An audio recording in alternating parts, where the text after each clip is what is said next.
নমস্কার বন্ধুরা, পুষ্প কিচেনে আপনাদের সবাইকে স্বাগত। আশা করি সবাই ভালো আছেন। আজকে আমার রেসিপি বন্ধুরা, পেঁপে আলু দিয়ে হাঁসের ডিমের ঝোল। খেতে দুর্দান্ত স্বাদের হয় বন্ধুরা। আপনারা অনেক রকমভাবেই ডিমের ঝোল খেয়েছেন, কিন্তু এইভাবে পেঁপে আলু দিয়ে একবার করে দেখবেন। আশা করি প্রত্যেকেরই ভালো লাগবে। দেখুন, এর জন্য আমি গরম জল বসিয়েছি, তাতে দিয়ে দিলাম সামান্য লবণ আর ডিমগুলোকে দিয়ে দিচ্ছি। যেহেতু হাঁসের ডিম, একটু বেশি করে সেদ্ধ করতে হবে, নাহলে খোসা ছাড়াতে অসুবিধা হবে। এদিকে ডিমটা সেদ্ধ হচ্ছে, আর এই পেঁপেটা দিয়েই আমি আজকে এই ঝোলটা করব। পেঁপেটা আমি কেটে আবার ফিরে আসছি।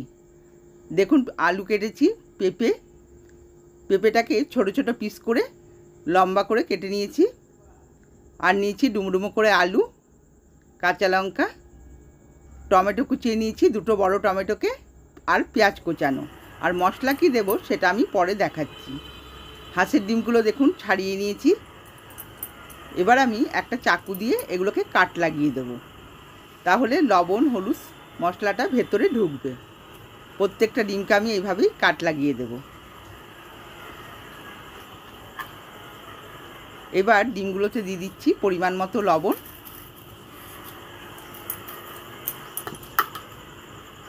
আর পরিমাণ মতো হলুদ দিয়ে সুন্দর করে ডিমগুলোকে মাখিয়ে রেখে দেব।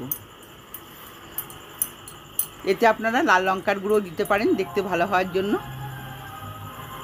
এবারে কড়াইতে দিয়ে দিলাম সর্ষের তেল, আর এই ডিমের ঝোলটা আমি সর্ষের তেল দিয়ে করব। তেলটা একটু নেড়ে চেড়ে দিলাম, খুব ভালো করে গরম করে এবার ডিমগুলোকে দিয়ে দেব।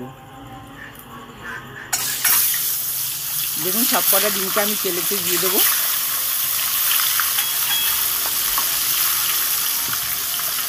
সুন্দর করে একটু নেড়ে চেড়ে দেবো।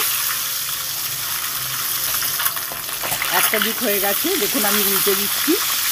আর ডিমগুলো একটু লাল করে সুন্দর করে ভাজতে হবে। ডিমটা ভাজা হয়ে গেছে, এবার আমি তুলে নিচ্ছি।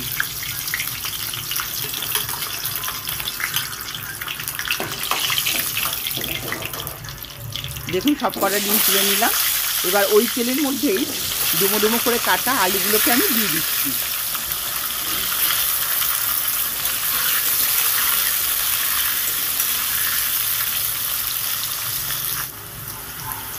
এবার দিয়ে দিচ্ছি পরিমাণ মতো লবণ আর পরিমাণ মতো হলুদ।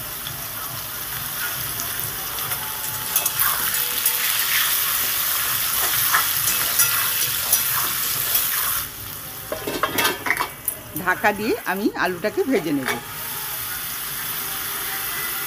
একটা আলুর পেছনটা একটু খারাপ ছিল, আমি তুলে ফেলেছি বন্ধুরা। এবার দেখুন, আলুটাকে লাল করে ভেজে এবার দিয়ে দিচ্ছি পেঁপেগুলো। পেঁপেটা খুব বেশি আমি ভাজবো না, হালকা ভেজে নেব। পেঁপেটা ভেজে নিলে খেতে স্বাদ হয়। আর দেখুন, আমি পেঁপেটাকে খুব একটা লাল করে ভাজবো না, ঢাকা দিয়ে দিলাম, হালকা করে একটু ভেজে নেব।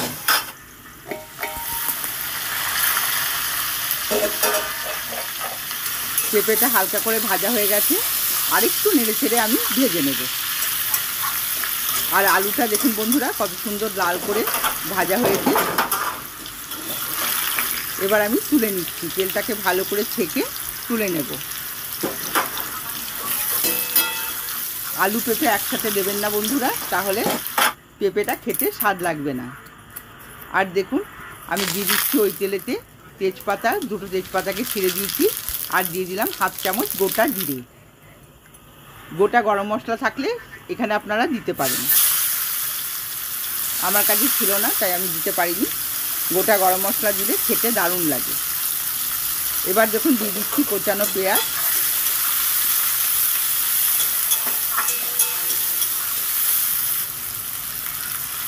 সামান্য লবণ দিয়ে পেঁয়াজটাকে ভেজে নেব।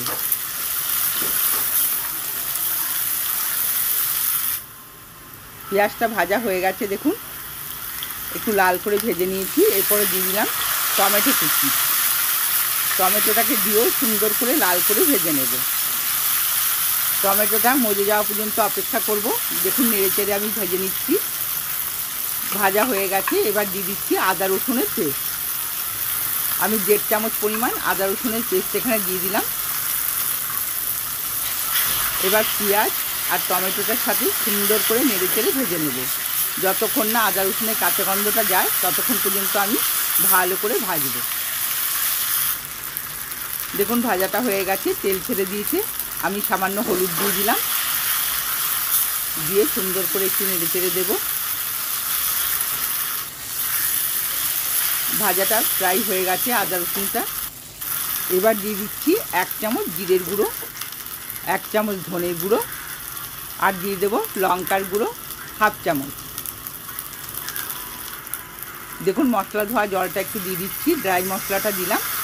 এবার সুন্দর করে কষিয়ে নেব।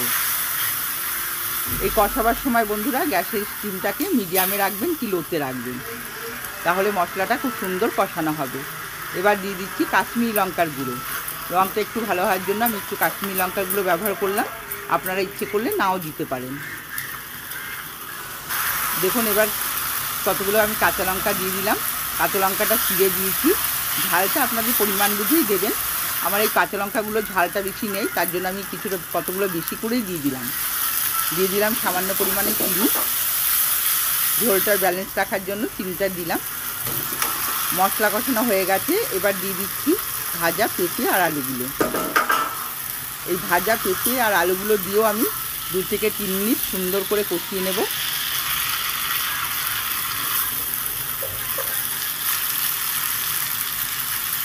এবার দিয়ে দিচ্ছি দেখুন সামান্য লবণ। ভাজার সময় আমি লবণ দিয়েছি, সেই জন্য আমি খুব কমই লবণটা দিলাম। এবার সুন্দর করে কষিয়ে নেব। এবার দিয়ে দিচ্ছি গরম জল। আমি আলাদা গ্যাসে আমি গরম জল করে রেখেছিলাম, গরম জলটা আমি দিয়ে দিলাম। এবার সুন্দর করে একটু নেড়ে চেড়ে দেবো। ঢাকা দিয়ে আমি এটাকে ফুটতে দেবো 3 থেকে 4 মিনিট। দেখুন ঢাকাটা খুলে পেঁপে আলু সব আমার সেদ্ধ হয়ে গেছে। এবার দিয়ে দিচ্ছি ভাজা ডিমগুলো। এইভাবে রান্না করলে বন্ধুরা মাংসের স্বাদকেও হার মানাবে। খেতে দুর্দান্ত টেস্টি হয় বন্ধুরা, আপনারা বাড়িতে অবশ্যই একবার ট্রাই করে দেখবেন এইভাবে। অনেকে বলেন যে পেঁপে দিলে ঝোল কেটে যায়, ভালো হয় না, কিন্তু পেঁপে দিয়ে ঝোলটা একবার করে খেয়ে দেখবেন। দিয়ে দিলাম 1/2 চামচ গরম মশলার গুঁড়ো আর 1 চামচ ঘি। এই ঝোলে ঘি গরম মশলাটা দিলে খেতে দারুণ টেস্টি হয়। আর 4টি ধনেপাতা ছিল, সেটাও একটু দিয়ে দিলাম।